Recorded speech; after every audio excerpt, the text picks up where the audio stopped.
नमस्कार दोस्तों, कैसे आप सब। मैं शंभू कुमार आपका अपने चैनल सिलेक्शन गाइड में स्वागत करता हूं। उम्मीद है आप सब अच्छे होंगे और आपका एग्जाम का प्रिपरेशन भी अच्छा चल रहा होगा। दोस्तों, जैसा कि मैंने लास्ट वीडियो में आपको आरआरबी के एमलगेशन के बारे में बताया था कि आप सबने न्यूज देखा ही हो कि आरआरबी का जो था एमलगेशन कर दिया गया है। अब हर स्टेट में एक सिंगल आरआरबी काम करेगा। One RRB one state one RRB का जो कॉन्सेप्ट था वो गवर्नमेंट ने अप्लाई कर दिया है। तो ऐसे में जो लोगों को डाउट था कि वैकेंसी कम आने वाला है, मैंने आपको बताया था लास्ट वीडियो में कि ऐसा पॉसिबिलिटी बहुत कम है कि वैकेंसीज पे कोई बहुत ज्यादा फर्क पड़े, क्योंकि आरआरबी का जो वर्किंग एरिया है सबका अलग अलग है। तो ऐसे में इम्पोर्टेंट हो जाता है कि अगर मान लीजिए वैकेंसी कम रहे या ज्यादा रहे, ये सब अपने हैंड की चीज नहीं है, तो इस पर हमें बहुत ज्यादा सोचना नहीं है। और बस ये हो सकता है कि आरआरबी का जो नोटिफिकेशन है वो थोड़ा सा जो मई लास्ट में आने वाला था वो फर्स्ट या मई सेकंड वीक का, जैसा कि अनाउंसमेंट था कि सेकंड वीक या लास्ट में आने वाला था, हो सकता है वो जून में आए। बट एग्जाम का डेट आपको पता है बीपीएस ने शेड्यूल कर रखा है ऑलरेडी, तो एग्जाम उसी डेट में होगा, चाहे वे नंबर ऑफ वैकेंसीज कुछ भी रहे। एग्जाम जब शेड्यूल है तो उसी में होगा। तो आइए हम इसी के बारे में डिटेल से बात करते हैं कि क्या वैकेंसी आता है, कैसे रहता है। देखिए, आरआरबी में जो वैकेंसी आता है वो 3 कैटेगरी में आता है। ठीक है, मोस्टली 3 कैटेगरी में आता है, कभी कभी 4 कैटेगरीज में भी आ जाता है। सबसे वैकेंसी आता है उसका ऑफिस असिस्टेंट के लिए, जिसे बाकी बैंक में क्लर्क कहा जाता है। अब उसका भी नाम सीएसए हो गया। ठीक है, उसमें आता है ऑफिस असिस्टेंट मल्टीपर्पज। दूसरा आता है एक ऑफिसर स्केल में, कुछ 3 कैटेगरी में आता है, officer scale 1, officer scale 2, officer scale 3।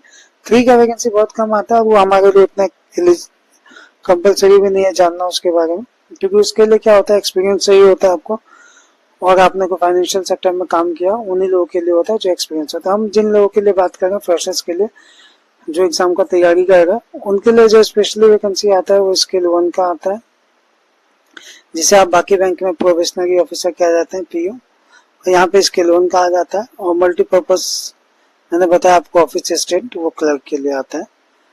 तो इतना मुझे लगता है कि आपको क्लियर हो गया होगा कि 2 वैकेंसी का जो हम तैयारी करते हैं, एक होता है ऑफिस असिस्टेंट और दूसरा होता है ऑफिसर स्केल 1। तो इसके अलावा जो इसके लिए क्वालिफिकेशन होता है, जो एज होता है, हम इसके बारे में बात करते हैं। इसके जो हम एज की बात करते हैं, तो एज जो होता है इसमें ऑफिस असिस्टेंट के लिए जो एज मांगा जाता है, ऑफिस असिस्टेंट जो क्लर्क के लिए एज मांगा जाता है वो कितना होता है, 28 ईयर्स के लिए होता है। कितने ईयर्स के लिए होता है, 28 ईयर्स के लिए। अगर किसी को एम्प्लॉयज मतलब क्लर्क का एग्जाम देना है तो उसका मैक्सिमम एज कितना हो सकता है, 28 ईयर हो सकता है। इससे ज्यादा एज पे वो नहीं दे सकते हैं। इसके साथ साथ अगर कोई ऑफिसर के लिए देना चाहते हैं तो 30 ईयर्स के लिए हो सकता है। मैक्सिमम एज कितना होता है, 30 ईयर्स। इसके साथ साथ जो भी प्रोविजन होता है एज रिलैक्सेशन का, एज रिलैक्सेशन का वो मिलता है। जैसे मान लीजिए ओबीसी को 3 ईयर्स, एससी और एसटी को 5 ईयर्स और पीडब्ल्यूडी को 10 ईयर्स। ये एज पर नॉर्म्स सबको एज रिलैक्सेशन मिलता है। बट मैं जनरल कैटेगरी की बात कर रहा हूँ कि जैसे मैक्सिमम एज होता है 28 ईयर्स ऑफिस असिस्टेंट मतलब क्लर्क के लिए, और 30 ईयर्स होता है स्केल 1 मतलब ऑफिसर के लिए। इसके साथ साथ जो मिनिमम एज है वो 18 ईयर्स है ऑफिस असिस्टेंट के लिए। ऑफिसर स्केल 1 के लिए बात करते हैं तो उनके लिए जो मिनिमम एज है वो कितना है, वो एज हो जाएगा आपका मिनिमम, वो भी 18 ईयर्स ही रहता है। मैक्सिमम मैंने आपको बता दिया 30 ईयर्स। इस केस में कितना होता है, 20 ईयर्स। चलिए, आपको जो क्वालिफिकेशन है, क्वालिफिकेशन दोनों के लिए ग्रेजुएशन चाहिए होता है सिंपली। आप अगर एम्प्लॉयज के मतलब क्लर्क के लिए भरते हैं या ऑफिस असिस्टेंट, दोनों एक ही चीज है, उसके लिए भी आपको ग्रेजुएशन चाहिए। अगर आप स्केल 1 के लिए भरते हैं तो भी आपको क्या चाहिए, ग्रेजुएशन चाहिए सिंपली। तो नेक्स्ट देखते हैं। इसके बाद चलिए अब एग्जाम पैटर्न का बात करते हैं। एग्जाम पैटर्न पे आते हैं हम। तो जो ऑफिसर स्किल 1 है, तो हम यहाँ पे पीटी मेंशन करते हैं, यहाँ पे पीटी, यहाँ पे मेंस, फिर इंटरव्यू। और जब हम ऑफिस असिस्टेंट की बात करेंगे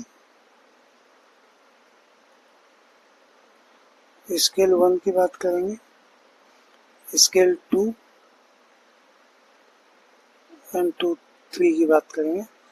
तो जब पीटी की बात करेंगे, ऑफिस असिस्टेंट के लिए भी होता है, क्लर्क के लिए, मेंस इसके लिए भी होता है। स्केल 1 के लिए भी पीटी होता है, स्केल 1 के लिए मेंस होता है।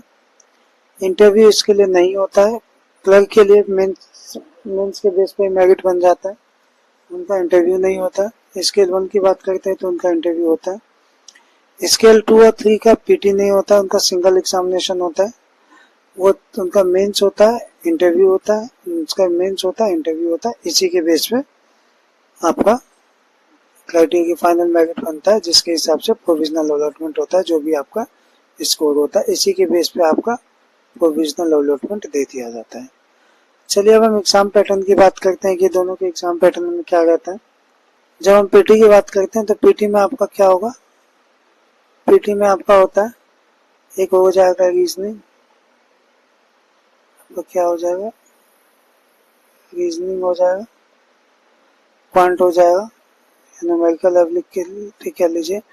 इसमें जो होगा पीटी आपका जो दोनों होगा, स्केल 1 और ऑफिस असिस्टेंट। रीजनिंग का 40 क्वेश्चन होगा आपका, क्वांट का 40 क्वेश्चन होगा, इन दोनों के लिए 40 क्वेश्चन होगा, रीजनिंग का भी और इसका भी। जो टाइमिंग होगा रीजनिंग के लिए होगा 25 मिनट्स, दोनों में 20 मिनट्स। जो कंपोजिट टाइम होगा वो 45 मिनट्स का होगा, पीटी की बात करते हैं तो हम। ठीक है, आपका जो एग्जाम होगा ऐसे होगा, पीटी में आपका रीजनिंग होगा, क्वांट होगा, रीजनिंग के भी आपको 40 क्वेश्चंस और क्वांट के भी आपको 40 क्वेश्चंस देखने को मिलेंगे। चाहे ऑफिस असिस्टेंट का एग्जाम दीजिए, चाहे आप स्केल 1 का एग्जाम दीजिए। जो लोग इसमें क्वालिफाई करते हैं, जो भी कट ऑफ जाता है हर साल अलग अलग जाता है, उसके बाद फिर उन लोगों का मेंस एग्जाम होता है। मेंस एग्जाम के बारे में मैं बताऊं आपको, तो मेंस जो एग्जाम होगा आपका, ऑफिस असिस्टेंट का अलग टाइमिंग होता है, और जो ऑफिस स्केल 1 होगा वो अलग होगा। एक्चुअली ऐसा इसलिए होता है कि जो क्लर्क का मेंस होता है, ऑफिस असिस्टेंट कह लीजिए या फिर आप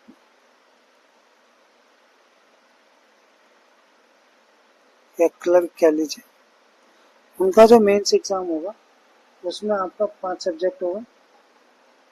क्या क्या होगा आपका, पहला होगा रीजनिंग, एक सब्जेक्ट दोनों में सेम ही रहेगा। फिर होगा आपका जनरल अवेयरनेस, फिर होगा आपका क्वांट या न्यूमेरिकल एबिलिटी कहा जाता है इसमें, न्यूमेरिकल एबिलिटी। ठीक है, फिर आपका हो जाएगा इंग्लिश या हिंदी लैंग्वेज। इंग्लिश, आपको इंग्लिश देना है तो आप इंग्लिश दीजिए, हिंदी देना है तो हिंदी दीजिए। इसके साथ साथ आपका क्या हो जाएगा, कंप्यूटर नॉलेज, कंप्यूटर का क्वेश्चन हो जाएगा आपका, कंप्यूटर नॉलेज का। इसमें मैं यहाँ पे आपको टोटल नंबर ऑफ क्वेश्चंस लिख देता हूँ, क्वेश्चंस, यहाँ पे मार्क्स। ठीक है, जब मैं क्वेश्चंस की बात करता हूँ तो इस सब में आपका जो क्वेश्चंस होगा 40 क्वेश्चंस होंगे आपके, 40 इसमें होगा, 40 इसमें होगा, 40 इसमें होगा, 40 इसमें होगा, लेकिन मार्किंग सबका अलग अलग रहता है। जो आपका रीजनिंग का होगा 40 क्वेश्चंस, वो आपका 50 मार्क्स का रहेगा। ठीक है, आपका जो जीए रहेगा 40 क्वेश्चंस 40 मार्क्स का रहेगा। जो आपका न्यूमेरिकल का रहेगा, क्वांटिटेशन कहते हैं, वो 50 मार्क्स का रहेगा। जो आपका इंग्लिश रहेगा 40 मार्क्स का, आपका 40 क्वेश्चन वो 40 मार्क्स का रहेगा। जो आपका कंप्यूटर रहेगा कितने मार्क्स का, 20 मार्क्स का, वो आपका रहेगा 40 क्वेश्चन, वो रहेगा आपका 20 मार्क्स का। आप देखेंगे तो टोटल आपका 200 हो जाएगा। कितना हो जाएगा आपका, 200। कितना हो गया आपका, ये 200 हो जाएगा, 200 हो जाएगा आपका इसका टोटल। ठीक है, यही था इसका। फिर इसके अलावा अगर आप मेंस की बात करेंगे, इसके स्केल 1 के मेंस की बात करेंगे जब हम, उनका भी एग्जाम पैटर्न लगभग सब्जेक्ट सेम ही रहेगा, बस आपका क्या चेंज हो जाएगा इसमें, इसमें इनका टाइमिंग जो, सॉरी मैंने आपको इसका टाइमिंग का नहीं बताया, टाइमिंग इसका 2 आवर्स का रहता है, जो कंपोजिट टाइमिंग हुआ इसमें। लेकिन जब हम स्केल 1 की बात करेंगे तो उसमें सेक्शनल टाइमिंग भी होता है, कौन से सब्जेक्ट को आप कितना टाइम दे सकते हैं। तो जब हम इसके स्केल 1 की बात करेंगे, स्केल 1 का जो एग्जाम होगा जब हम उसका बात करेंगे आपका, तो यहाँ पे हम सब्जेक्ट ले लेते हैं, यहाँ पे आपका नंबर ऑफ क्वेश्चंस ले लेते हैं, नंबर ऑफ क्वेश्चंस, यहाँ पे हम मार्क्स ले लेते हैं, यहाँ पे हम टाइम ले लेते हैं, क्योंकि टाइम भी सब में अलग अलग रहता है कि आपको कौन सा सब्जेक्ट में कितना टाइम मिलेगा। तो जब हम रीजनिंग की बात करते हैं, जो आपका रीजनिंग होगा, रीजनिंग में जो क्वेश्चन नंबर ऑफ क्वेश्चन रहेगा आपका 40 रहेगा, जो आपका मार्क्स रहेगा वो कितना रहेगा आपका 50 रहेगा। आपने पीछे ऑफिस असिस्टेंट में भी देखा था। इसमें आपको जो टाइम मिलेगा वो कितना मिलेगा 30 मिनट्स मिलेगा, जो भी टाइम होगा यहाँ पे मिनट्स में मेंशन होगा। दूसरा आपका क्या हो जाएगा, इसमें एक चीज ऐड हो जाता है, जो दूसरा आपका पोर्शन रहेगा वो जीए रहेगा। जीए में भी आपका कितना क्वेश्चन रहेगा 40 क्वेश्चन रहेगा, मार्क्स कितना रहेगा 40 रहेगा आपका, और जो टाइमिंग इसमें हो जाएगा आपको 15 मिनट्स रहेगा। फिर इसके बाद जब आप आते हैं न्यूमेरिकल एबिलिटी, न्यूमेरिकल एंड इसमें एक डीआई ऐड हो जाता है, जो मैंने आपको कहा था कि इसमें एक चीज ऐड हो जाता है, वो क्या हो जाएगा आपका डीआई भी रहता है इसमें, लेकिन मेंशन नहीं रहता है, लेकिन इसमें डीआई के क्वेश्चन रहते हैं।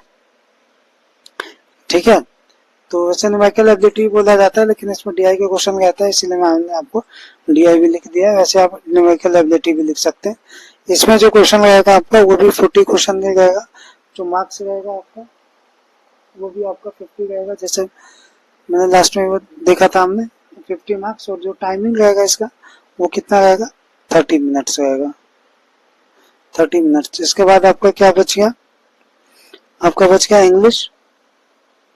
कोई भी एक लैंग्वेज पेपर आपको देना होता है, इंग्लिश या हिंदी जो भी आप देते हैं, क्वेश्चन आपका सेम रहेगा 40, मार्क्स आपका सेम रहेगा 40, आपको जो बस इसमें टाइम मिलेगा वो कितना मिलेगा आपको 30 मिनट्स।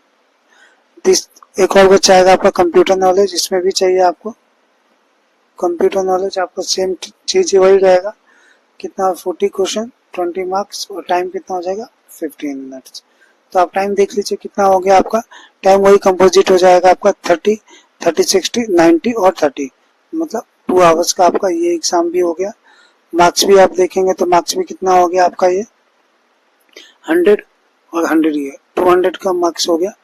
बस इसमें सेक्शनल टाइमिंग जो होता है ये इसको ऑफिस असिस्टेंट और स्केल 1 के एग्जाम में डिफरेंस क्रिएट करते हैं। चलिए, एग्जाम पैटर्न तो यही था। अब हम इसके सैलरी और पर्क्स की बात करें तो मैं आपको बताता हूँ कि ऑलमोस्ट ऑफिसर स्केल 1 कोई नया ज्वाइन करता है तो नए पे ग्रेड के 12th बाइपर्टेट के बाद जो सैलरी जाता है वो हमेशा 70 प्लस जाता है, 70 के प्लस चला जाएगा, 73, 74 एरिया पे भी डिपेंड करता है, डीए कितना उस पर डिपेंड करता है, 70 प्लस जाता है, जो एक बहुत हैंडसम अमाउंट माना जा सकता है किसी भी नए जॉब के लिए, जिन्होंने फर्स्ट टाइम जॉब जिनका फर्स्ट जॉब है। और हम जब ऑफिस असिस्टेंट की सैलरी की बात करते हैं तो लगभग ये 35-40 के अप्रोक्स रहता है फर्स्ट सैलरी, और धीरे धीरे इंक्रीमेंट होता रहता है। आपको पता है कि बैंक में हर 5 इयर्स पे बाइपर्टेट लगता है। इसके अलावा भी बहुत सारे बेनिफिट्स मिलते हैं जो बैंक में मिलता है, जैसे आपको अगर आप 2 साल काम कर लेते हैं तो आप ओडी के लिए एलिजिबल हो जाते हैं, जिसका रेट ऑफ इंटरेस्ट कम रहता है। आपको फेस्टिवल एडवांस मिल जाता है जो इंटरेस्ट फ्री रहता है। उसके बाद हाउसिंग की एलिजिबिलिटी हो जाता है। इन सब पर्क्स के बारे में मैं एक अलग से वीडियो बनाऊंगा जो जो मिलता है। तो ये सब ओवरऑल एग्जाम के बारे में यही था कि अगर आप एग्जाम के आरआरबी का एग्जाम का प्रिपरेशन करते हैं तो इससे ज्यादा जानने की जरूरत नहीं है, बस एग्जाम पे फोकस कीजिए। वैकेंसी, नंबर ऑफ वैकेंसी कम नहीं होने वाला है मर्जर से, तो और बाकी हमारे हैंड में है भी नहीं कि हम वैकेंसी डिसाइड करें। हमारे पास बस एक ही चीज है, वो है कि हम अपने एग्जाम का प्रिपरेशन करें। तो उसे कंटिन्यू कीजिए आप लोग। आपको कहीं भी जरूरत लगे तो आप मुझसे कनेक्ट कर सकते हैं व्हाट्सएप चैनल के थ्रू, टेलीग्राम के थ्रू और कमेंट्स के थ्रू। आपके जो भी डाउट है मैं आपको ऑब्वियसली इसमें हेल्प आउट करूंगा कि आपका प्रॉब्लम सॉल्व हो जाए। अगर आपको वीडियो अच्छा लग रहा है, आपको इससे कुछ बेनिफिट होगा, तो प्लीज चैनल को लाइक कीजिए, शेयर कीजिए एंड सब्सक्राइब कीजिए। चलिए, मिलते हैं फिर हम नेक्स्ट वीडियो में।